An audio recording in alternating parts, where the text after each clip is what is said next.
In the heart of a city that never truly slept, there was an opera house, with gargoyles perched along its stony exterior, watchful as they guarded the secrets within.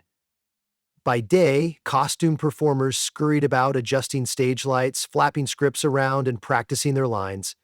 By night, the place took on a strange hush, as though some unseen guardian had pressed a mute button on the chaos. For months, a curious onlooker had lingered around the dumpsters in the alley behind this grand building, a small raccoon who found fascination in all the bustle and commotion. That curious onlooker was Rascal. Rascal wasn't your average dumpster diving raccoon rummaging mindlessly for leftover pizza slices.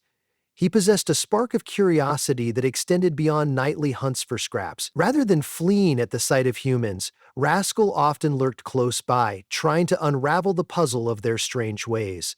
Whenever the opera house boomed with glorious arias, his little ears would perk up. He'd tilt his head, intrigued by the passionate soaring music that drifted from within. Under his gray fur and mischievous face mask, Rascal sensed a certain pull toward the stage. One warm summer evening, he was rummaging through bins outside the opera house, drawn by the sweet aroma of leftover canapés, tossed after a particularly lavish rehearsal. Inside, the cast and crew had just finished a run-through of La Traviata. Opening night was almost upon them, and Rascal, accustomed to these late-night scrounging sessions, found everything just a bit more exciting than usual. Maybe it was the heightened energy that always comes before a big show, or the extra sweet icing clinging to the discarded pastries. Either way, as he nibbled a half-eaten chocolate eclair, a swell of music drifted through the propped-open backstage door. He froze, whiskers quivering. It was Sempre Libera, conveyed with such fervor that he set his eclair on the ground, something he almost never did. Stepping on silent paws, he inched nearer to the door, which appeared like an invitation into a world of music and spectacle. Summoning rare courage, Rascal slipped into the building. Winding through dimly lit corridors scattered with costume racks and half-built set pieces, he felt his heart pound in equal measures of excitement and dread. A stagehand hustled by, too preoccupied to notice the furry intruder crouching behind a rolling curtain of velvet. Rascal almost turned back, but the music's pull was undeniable. Eventually he found the stage, the heart of this glittering world. Plush velvet seats fanned out in an ornate horseshoe. Overhead, enormous chandeliers shimmered like 1,000 tiny stars. His eyes widened at the spectacle. Something in this house of art resonated deep within him. He could almost feel the vibrations of long-gone arias in the floorboards. He tried echoing a few notes in his squeaky chatter, but it hardly carried. That night, he fled before learning more, though he vowed to return, and return he did many nights after. Each time he ventured farther, soaking in the stir of backstage, the hum of rehearsals, and the grandeur of the hall itself. He practiced his raccoon calls in hidden corners, attempting to mimic the operatic roars he heard. Not surprisingly, his squeaks barely resembled actual singing, but his enthusiasm was unwavering. Meanwhile, the opera house was preparing for its spectacle of the year. The renowned tenor Vincenzo Bartolome had arrived in town to sing in an upcoming show. Tickets sold out in a blink. Patrons yearned to hear the legendary voice rumored to hold the highest note in all of Italy. This meant more all-night rehearsals, frantic costume fittings, and a general sense of mania within the company. The stage manager seemed perpetually on the brink of collapse, while the costume department sewed until their fingers cramped. As opening night approached, Rascal observed it all from his vantage points under seats, behind wigs, sometimes even perched in the rafters. He began to recognize the star soprano Clara de Montalvo by her towering blonde wig. He found himself enthralled by the interplay of voices that soared on stage, filling the vast auditorium with spine-tingling beauty. But Rascal's curiosity kept growing. One evening, emboldened by his newly acquired habit of sneaking about, he dashed onto the stage during a dress rehearsal as the cast took their bows. Standing momentarily upright, he lifted his little paws as if in his own curtain call. The result was instant pandemonium. Shrieks rang out. Vincenzo Bartolomei let loose a high-pitched yelp that belied his dignified tenor persona. Security guards scrambled to catch Rascal, who scampered away and disappeared into the wings, leaving a wave of startled performers attempting to resume composure. Despite the near disaster, Rascal couldn't seem to resist coming back. He even tried a disguise at one point, an abandoned lace prop from the ballet production, but merely spooked a passing dancer. Stealth became his game, nibbling cheese from the craft services table, tiptoeing around half-dressed chorus members, and eavesdropping on run-throughs of the upcoming opera. There was something magical in that music, and each time he heard an aria, he felt a tug in his little raccoon heart, as if compelled to join it. On opening night, the opera house positively glowed. Spotlights illuminated the red carpet where fancy patrons arrived in glittering gowns, tuxedos, and the occasional top hat. Photographers bobbed around, and inside, ushers bustled from row to row, guiding guests to their plush seats. At the same time, behind the scenes, an army of stagehands wrestled with last-second set tweaks, and Vincenzo tested out his famous high notes. Clara did scale warm-ups that sent goosebumps across the backstage corridor. Rascal, hidden behind a trunk by the dressing rooms, quietly tried to mimic one of Clara's warm-up trills. It emerged as a squeaking door hinge of a sound. A shrill shriek from Clara's assistant startled him. "A raccoon!" she hissed. She tried to corner him with a hairbrush, but at that moment, the stage manager bellowed, "Places, everyone!" Clara and her assistant hurried away, giving Rascal a reprieve. The lights dimmed, the audience hushed, and the overture began. Despite the warnings posted around for staff to beware of furry infiltrators, Rascal snuck to his usual vantage spot behind a castle prop near the stage. From there, he saw Vincenzo and Clara take the stage in all their operatic splendor.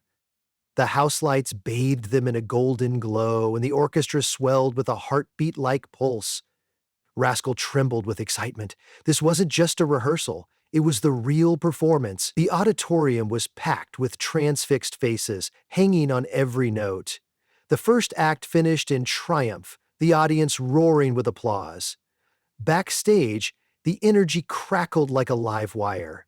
Jugglers, used for a comedic scene, prop handlers, and makeup artists raced around. Through all the chaos, Rascal scurried unseen. A piece of script lay on a table, referencing the big aria set to take place in the second act, the moment where Vincenzo and Clara would harmonize in a passionate duet, culminating in that famed high note. Rascal couldn't read, but something about the swirling music notations on the page ensnared him like a siren song. He longed to do more than just watch or squeak from the sidelines. He wanted to join them. When the second act got underway, Rascal hid behind the regal balcony prop, waiting. The tension on stage built steadily, the orchestra's volume rising with each breath from the stars. Then the music softened for the tender, heart-rending duet. Vincenzo and Clara faced each other, voices soaring in perfect unison. The effect was mesmerizing. The audience drew in a collective breath. In the wings, even the stagehands grew still, entranced. Rascal's heart hammered. It was now or never. Stepping gingerly around the balcony facade, he emerged onto the stage. At first, no one noticed the small figure with the black and gray mask. The intensity of Vincenzo and Clara's performance had the entire house spellbound. Rascal raised himself onto his hind legs, puffed out his downy chest, and produced a wavering chirr meant to match the opera's majestic tone. Unfortunately for Rascal, the result was more squeaky rubber toy than angelic vocalist. Still, in the absolute hush of that climactic moment, his squeak cut through the melody like a squealing clarinet badly out of tune. Shocked gasps rippled through the front rows. A few scattered laughs erupted. Vincenzo's note faltered, and Clara, wide-eyed, lost her place in the lyrics.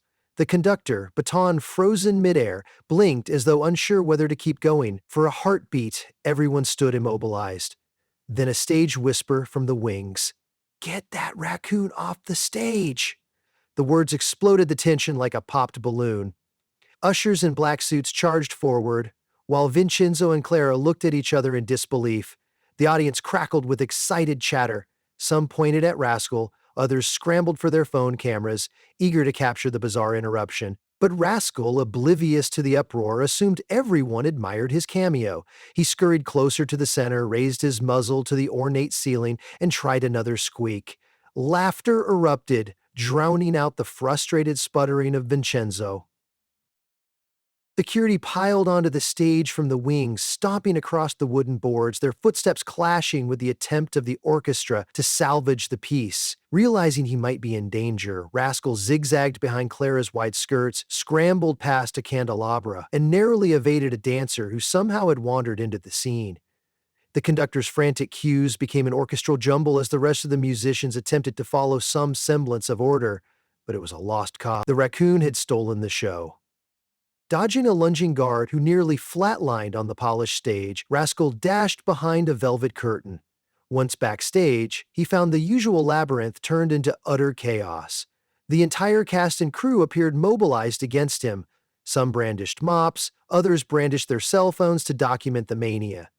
Rascal danced around them, all adrenaline and wide-eyed terror. Bounding between stacks of props and racks of costume, he spotted the hallway that led to the prop storage area he knew so well. Scrambling over toppled pillars and painted backdrops, he slipped around a corner, the echo of enraged yelling fading behind him. One or two tenacious guards kept up the chase, red-faced and panting. He hurried through the labyrinth, guided by memory of half-forgotten knights prowling the same route, until he found the exit door, but the door had a handle too high for his small paws. And though he leapt at it frantically, the door refused to budge. His pursuers were nearly upon him when Rascal spotted a vent overhead. It was a squeeze, but possibly his only hope. Jumping onto a wooden supply crate, he wedged himself into the narrow metal duct. The guards lunged, collars were grabbed, curses were uttered, but Rascal vanished into darkness. He crawled through the dusty vent, heart pounding. After a series of bends and turns, he emerged outside behind a row of dumpsters. Panting in the cool night air, he stared back at the imposing opera house doors. Distantly, he could hear more muffled commotion inside. Exhausted but still trembling with exhilaration, Rascal realized he'd done what he once only imagined stood on the grand stage and made a sound. True, it was a warbly squeak and it had caused a total fiasco, but he couldn't deny the thrill of it. For the next few days, the story of the Raccoon opera interruption spread throughout the city. Someone had captured the whole scene on their phone, and it quickly became a local sensation. Memes, tweets, and even an article in the arts section. The reaction from the opera crowd was mixed. Purists decried the fiasco as an insult to high art, while many insisted it was the most memorable part of the entire performance. Vincenzo Bartolome threatened never to return to that city, claiming he'd been upstaged by a masked bandit. Clara secretly giggled, though she remained outwardly scandalized. The opera house staff posted sentries around every possible entrance, determined never to let him, or any of his furry relatives, inside again. Rascal, however, went back to his routine. He rummaged for pastries in the alley, eyed the occasional leftover sandwich, and listened from a distance whenever the faint chords of the orchestra or the thunder of applause reached the garbage bins. Part of him missed slinking around backstage, stealing glimpses of costumes and hearing live recitatives, but the tighter security didn't exactly invite him back. His cameo had made him persona non grata, though arguably he was the only actual persona around with a black mask. One late night, curiosity got the better of him. The performance was over, and the front doors were locked. The cast presumably off to late suppers or home in bed. Rascal discovered the backstage door left ajar by someone absent-minded. Slipping into the deserted corridors, he made his way into the darkened stage area. The house lights were off, and in the flicker of an emergency exit sign, the ornate walls and gleaming architectural flourishes looked ghostly. Rascal hopped into one of the plush seats in the front row, gazing at the silent stage. A faint sense of reverence filled the hush. Rising onto his hind legs, he offered a subdued little chirp that echoed across the neat rows of empty seats. It was a shy sound, not the brazen squeak he'd let loose in the middle of a show. But in that quiet the echo carried, crossing the footlights to vanish somewhere behind the parted curtains.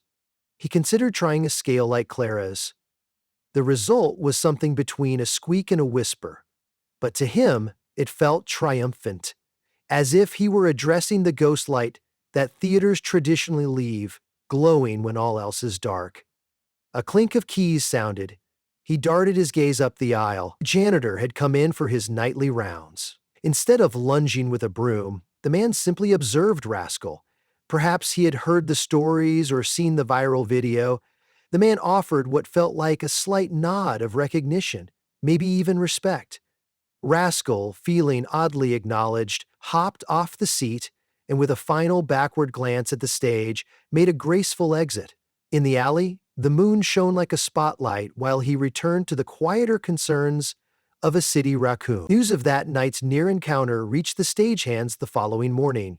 They joked about it, half grumbling about that wily raccoon who wouldn't give up. Management posted more signs and eventually installed raccoon-proof gates, but rumors persisted of sightings. A shadowy figure perched on the catwalks during rehearsals. A chirp echoing in ventilation shafts when the backstage area was still. Most people dismissed these as mere legend, spurred by an unforgettably comic event. But some swore that the raccoon had found a secret nook above the performance hall, quietly humming along to each new opera. Regardless of whether Rascal took another shot at stardom, his place in local lore was sealed. The Opera House, in a cheeky nod to the fiasco, released a new poster featuring a faint silhouette of a raccoon on the edges, with a tagline reading, "No uninvited solos, please." It became a collectible for fans, who loved the tongue-in-cheek reference to the hapless intruder who had brought a moment of unexpected hilarity. And so life went on. Vincenzo returned to Italy, still fuming, and Clara stayed to headline other productions. The stage manager brought back grazing trays with more caution, mindful no little furry trespasser was waiting to pounce. Yet, every once in a while, just as the final chords of a dramatic scene melted into silence, people could swear they heard the faintest chirp from somewhere in the building. A small masked creature offering his own brand of applause. Whether real or myth, it was a reminder that even in the high and mighty world of opera, sometimes a bit of mischief can create the grandest impression of all. After all, in an art form brimming with drama, heartbreak, heroics, and thunderous ovations, why shouldn't there be a place for a humble raccoon who just wanted to sing? Even if his notes came out squeaky, his heart was most certainly in it. Perhaps that was the true magic of his escapade. He might never master the bel canto, but in that short, shining moment, his little voice echoed through the beloved opera house, forever weaving him into its tapestry of stories. And that, to Rascal, was the sweetest aria of all.